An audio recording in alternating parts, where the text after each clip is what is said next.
ఖమ్మం, వరంగల్, నల్గొండ పట్టభద్రుల ఎమ్మెల్సీ ఉప ఎన్నిక పోలింగ్ ముగిసింది. సాయంత్రం 4 గంటల వరకు పోలింగ్ కొనసాగింది. 4 గంటల్లోపు క్యూ లైన్లలో నిలుచున్న వారికి ఓటేసేందుకు అధికారులు అవకాశాన్ని కల్పించారు. ఈ ఎమ్మెల్సీ ఉప ఎన్నిక బరిలో మొత్తం 52 మంది అభ్యర్థులు బరిలో ఉన్నారు. జూన్ 5వ తేదీన ఫలితాలు వెలువడనున్నాయి. జయశంకర్ భూపాలపల్లి మేడిగడ్డ లక్ష్మీ బ్యారేజీని ఇంజనీరింగ్ చీఫ్ బృందం పరిశీలించింది. బ్యారేజీపై కుంగిన వంతెన 7వ బ్లాక్ లో దెబ్బతిన్న పియర్స్ ను పరిశీలించారు.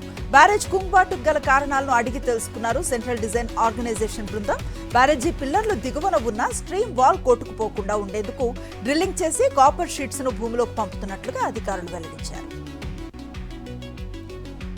సొంత మనమరాలిపై పలుమార్లు అత్యాచారానికి పాల్పడ్డ శ్యామ్ సుందర్ ను 20 ఏళ్ల జైలు శిక్షను విధిస్తూ సంచలన తీర్పునిచ్చింది విశాఖ స్పెషల్ పోక్సో కోర్టు. ఇంట్లో ఎవరూ లేని సమయంలో మనమరాలిపై అత్యాచారాన్ని చేయటాన్ని తీవ్రంగా పరిగణించిన కోర్టు సంచలన తీర్పునిచ్చింది. ఇక జైలు శిక్షతో పాటు 5 లక్షల జరిమానాను విధించింది. కర్నూలు జిల్లా మహిళా ఫోక్సో స్పెషల్ కోర్టు సంచలన తీర్పునిచ్చింది. జిల్లాలో హొళగుంద బిజీ హల్లి గ్రామంలో 7 ఏళ్ల మైనర్ బాలికపై అత్యాచార కేసులో యావజ్జీవ శిక్షతో పాటు 20,000 రూపాయల జరిమానాను విధిస్తూ తీర్పునిచ్చారు జడ్జి భూపాల్ రెడ్డి. అల్లూరి సీతారామరాజు జిల్లా చింతూరు మారేడుమిల్లి ఘాట్ రోడ్లో ట్రాఫిక్ జామ్ ఇంకా క్లియర్ కాలేదు. మూల మలుపు వద్ద లాంచ్ చేసిన హెవీ వెహికల్ రోడ్డుకు అడ్డంగా ఇరుక్కుపోవడంతో దాన్ని తొలగించేందుకు ప్రయత్నాలు చేస్తూనే ఉన్నారు. ట్రాఫిక్ క్లియర్ కాకపోవడంతో వాహనదారులు తీవ్ర ఇబ్బందులు పడుతున్నారు. కర్నూలు జిల్లాలో వజ్రాల కోసం వేట కొనసాగుతుంది. తుగ్గలి మండలం జొన్నగిరిలో కూలీలను అదృష్టం వరించింది. కూలీ పనులకు వెళ్లిన మహిళలకు 2 వజ్రాలు దొరికాయి. ఒక వజ్రానికి 4 లక్షల నగదు, 5 తులాల బంగారం ఇచ్చి స్థానిక వజ్రాల వ్యాపారి కొనుగోలు చేశాడు. మరో వజ్రానికి 1,00,000 రూపాయలు రావడంతో వారిలో సంతోషం కనిపిస్తోంది. ఏలూరు జిల్లాలో కౌంటింగ్ సజావుగా నిర్వహించేందుకు అన్ని ఏర్పాట్లను పూర్తి చేస్తున్నారు. కౌంటింగ్ విధుల్లో పాల్గొనే అధికారులకు తొలిదశ శిక్షణ నిర్వహిస్తున్నారు. పోస్టల్ బ్యాలెట్ లెక్కింపుతో పాటు కౌంటింగ్ లో తీసుకోవాల్సిన జాగ్రత్తలపై సూచనలు చేస్తున్నారు. ఏలూరు జిల్లాలో 1000 మంది అధికారులు కౌంటింగ్ ప్రక్రియలో పాల్గొంటారని కలెక్టర్ ప్రసన్న వెంకటేష్ తెలిపారు. ఏలూరు జిల్లాలో గాడిద పాలకు మంచి డిమాండ్ ఏర్పడింది.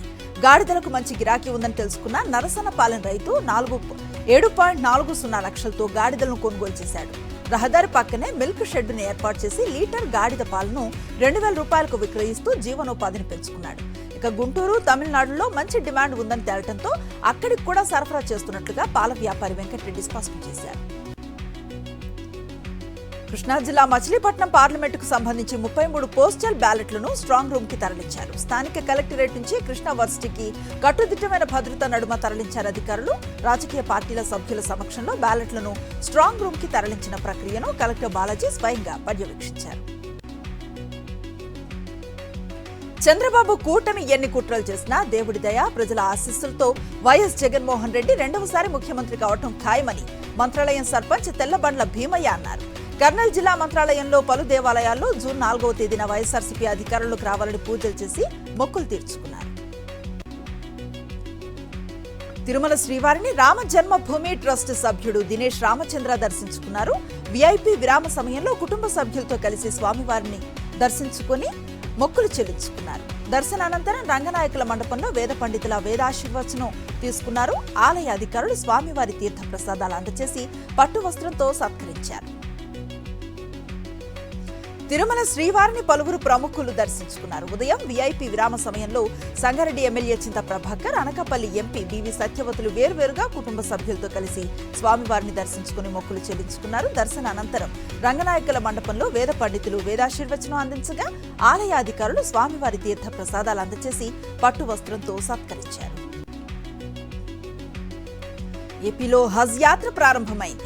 హజ్ యాత్రికుల కోసం 3 ప్రత్యేక విమానాలను ఏర్పాటు చేయగా గన్నవరం ఎయిర్పోర్ట్ నుంచి హజ్ యాత్రికులతో తొలి విమానం బయలుదేరింది. మొదటి రోజు 322 మంది హజ్ యాత్రకు బయలుదేరారు.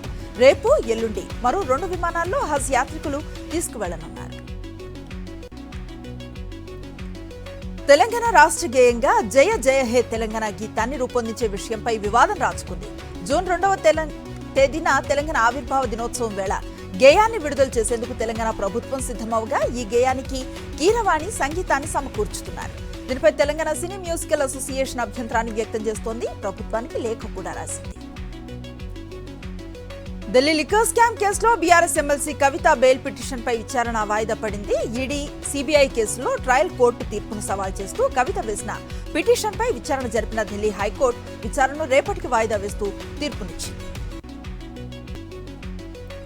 జగిత్యాల జిల్లా జయశంకర్ వర్సిటీ పులాస ప్రాంతీయ పరిశోధనలో శాస్త్రవేత్తలు రూపొందించిన విత్తనాలను రైతులకు అందించేందుకు విత్తన మేళాను నిర్వహించారు. కరీంనగర్, జగిత్యాల, పెద్దపల్లి, సిరిసిల్ల, నిజామాబాద్ తదితర జిల్లాల నుంచి రైతులు పెద్ద సంఖ్యలో హాజరయ్యారు. అయితే ఒక్కో రైతుకు ఒక్కో బస్తా మాత్రమే ఇస్తున్నారంటూ ఆవేదన వ్యక్తం చేస్తున్నారు. సకాలంలో రైతుల నుంచి కొనుగోలు చేసిన వరి ధాన్యానికి వెంటనే డబ్బులు చెల్లించాలని మంత్రి జూపల్లి కృష్ణారావు అధికారులను ఆదేశించారు. నాగర్ కర్నూల్ జిల్లా పెంట్లవెల్లిలో రైతులు ఆరబోసిన వరి ధాన్యాన్ని ఆయన పరిశీలించారు. రైతుల పట్ల నిర్లక్ష్యం వహిస్తే కఠిన చర్యలు తప్పవని ఆయన హెచ్చరించారు.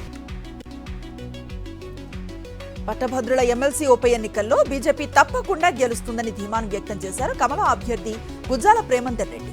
వరంగల్, ఖమ్మం, నల్గొండ ఉప ఎన్నికల్లో భాగంగా హన్మకొండలో ఆర్ట్స్ అండ్ సైన్స్ కళాశాలలో తన ఓటు హక్కును వినియోగించుకున్నారు. పోలింగ్ కేంద్రాల వద్ద కాంగ్రెస్, బీఆర్ఎస్ పార్టీ నాయకులు డబ్బులు పంచడం సరికాదని మండిపడ్డారు.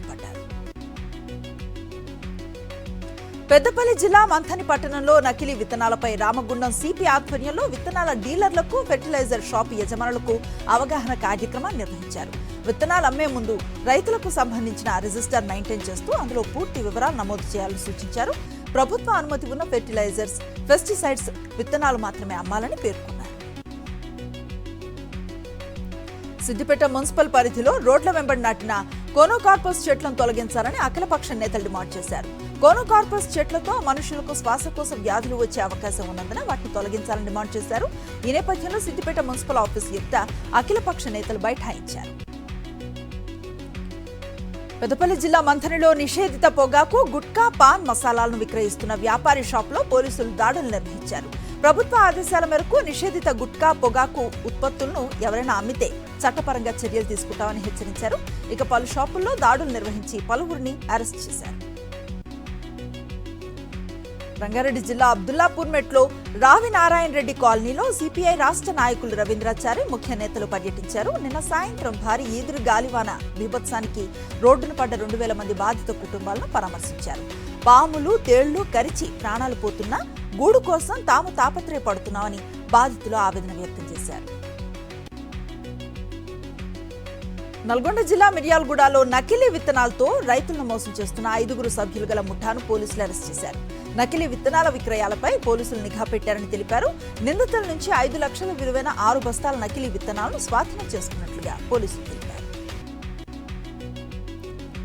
రాజన్న సిరిసిల్ల జిల్లా కేంద్రంలో ఎన్నికల వేడి రాజుకుంది. పట్టణంలో అర్బన్ బ్యాంక్ ఎన్నికలకు రాష్ట్ర సహకార ఎన్నికల కమిషన్ నోటిఫికేషన్ జారీ చేసింది.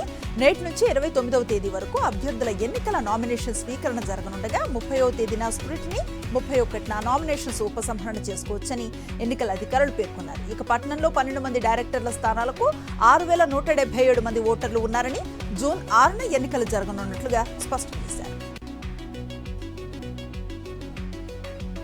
కుమ్రంభీం జిల్లా దహేగాంలో వ్యవసాయ శాఖ కార్యాలయంలో ఏసీబీ అధికారులు దాడులు నిర్వహించారు. ఫెర్టిలైజర్ యజమాని చౌదరి నుంచి వ్యవసాయ శాఖ అధికారి శ్యామ్ 38,000 లంచం తీసుకుంటూ ఉండగా అధికారులు రెడ్ హ్యాండెడ్ గా పట్టుకున్నారు. కేసు నమోదు చేసి దర్యాప్తు చేస్తున్నట్లుగా తెలిపారు. ఉన్నత చదువుల కోసం అమెరికాకు వెళ్లిన తెలంగాణకు చెందిన యువతి రోడ్డు ప్రమాదంలో మృతి చెందింది. నిన్న రాత్రి రోడ్డు దాటుతూ ఉండగా సౌమ్యను అతి వేగంగా వచ్చి కారు ఢీకొట్టడంతో అక్కడికక్కడే మృతి చెందింది. మృతురాలు సౌమ్యది యాదాద్రి భువనగిరి జిల్లా యాదాద్రిపల్లి వాసిగా గుర్తించారు. ఈ నెల 23న రాఘవాపురం వద్ద కిడ్నాప్ హత్యకు గురైన వెంకన్న హత్య కేసును సూర్యాపేట పోలీసులు ఛేదించారు. ఈ కేసులో 5 నిందితులను అరెస్ట్ చేసినట్లుగా జిల్లా ఎస్పీ రాహుల్ హెగ్డే వెల్లడించారు. నిందితుల నుంచి కారు, స్కూటీ, 5 ఫోన్స్ ను స్వాధీనం చేసుకున్నారు. లైంగిక దౌర్జన్యాల కేసులో ఆరోపణలు ఎదుర్కొంటున్న జేడీఎస్ ఎంపీ ప్రజ్వల్ రేవన్న ఎట్టకేలకు నోరు విప్పాడు. భారత్ కు తిరిగి వస్తున్నట్లుగా ప్రకటించారు. మే 31న సిట్ విచారణకు హాజరవుతానంటూ వీడియో రిలీజ్ చేశారు ప్రజ్వల్ రేవన్న. తాను డిప్రెషన్లో ఉన్నానని కుటుంబ సభ్యులకు క్షమాపణలు చెప్పారు. తన కుటుంబం పరువు తీసేందుకు కొందరు కావాలనే కుట్ర చేశారని ఆరోపించారు. కేరళలో పర్యాటకులను హడలెత్తించిందో ఏనుగు. ప్రముఖ పర్యాటక ప్రాంతం మునార్కు వెళ్లే రోడ్డును బ్లాక్ చేసి టూరిస్టులను పరుగులు పెట్టించింది. ఇడుక్కి జిల్లాలో జరిగింది ఘటన. మునార్ నుంచి కలార్ ఎస్టేట్ కు వెళ్లే మార్గంలో 2 వాహనాలను అడ్డుకుంది పడయప్ప ఏనుగు. గజరాజు దెబ్బకు బెంబేలెత్తిపోయిన పర్యాటకులు కార్లు దిగి పరుగులు తీసిన వీడియో సోషల్ మీడియాలో వైరల్ గా మారింది. ఉదయం అంతర్జాతీయ మార్కెట్ల నుంచి వచ్చిన పాజిటివ్ ట్రెండ్స్ తో స్టాక్ మార్కెట్స్ కొత్త రికార్డులను చేరాయి. సెన్సెక్స్ ఆల్ టైమ్ హైని తాకింది. చివరకు ముగింపులో 19 పాయింట్ల నష్టంతో సెన్సెక్స్ 75,390 పాయింట్ల వద్ద ముగిసింది. నిఫ్టీ 24 పాయింట్ల నష్టంతో 22,932 పాయింట్ల వద్ద ముగిసింది. మైక్రోసాఫ్ట్ సీఈఓగా తన 25 ఏళ్ల పదవీ కాలంలో బిల్ గేట్స్ సమయానికి అత్యంత ప్రాధాన్యతనిచ్చేవారు. అయితే 2017లో చార్లీ రోస్ కు ఇచ్చిన ఓ ఇంటర్వ్యూలో వారెన్ బఫెట్ తో కలిసి గేట్స్ ఓ కీలక విషయాన్ని వెల్లడించారు. బఫెట్ తేలికపాటి షెడ్యూల్ చూసిన తర్వాత తన భావనను సమీక్షించుకోవటం మొదలుపెట్టినట్లుగా బిల్ గేట్స్ చెప్పుకొచ్చారు. ఇదే విషయాన్ని గేట్స్ మెటా థ్రెడ్స్ యాప్ లో పోస్ట్ కూడా చేశారు.